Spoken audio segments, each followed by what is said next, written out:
6点8地当造成花莲玉里乡的高寮大桥断去，透过空中摄影机的镜头来看，这规座桥是断做几啊层，桥面是东倒西歪，互人看到会惊。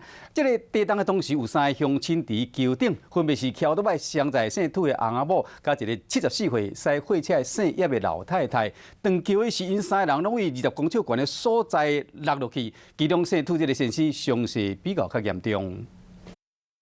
我看不要过去哈，等一下可能还有余震呢。18号规模6点8地当，甲花莲玉里乡的高寮大桥又甲断去。对空翕镜头来看，规大桥断做几啊节，当然是风擦倒的节目。其中一段桥面阁直接封冰180度。桥上有车子啊。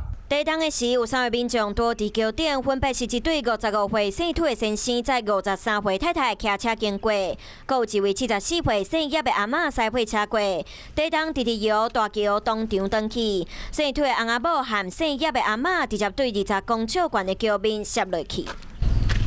当地相对随去救人，3个人互救起来时意识拢真清楚，互送去花莲玉里的主治病院急救。送来我们医院的有一名患者是比较严重，应该是50多岁的男性病患吧。哦，那当时就是左边的胸部到肩膀都是一个压到的一个受伤的状况。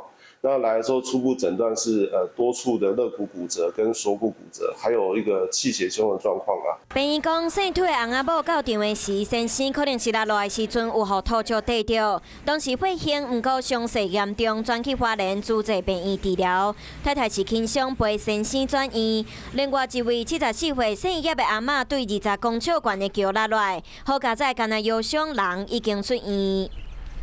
Hello， 大家好，我是乃瑜，要教给大家2个任务。第一个，华视新闻的脸书专页，你按赞了吗？还有华视新闻的 YouTube 频道，赶紧订阅起来，还要记得按赞，开启小铃铛哦。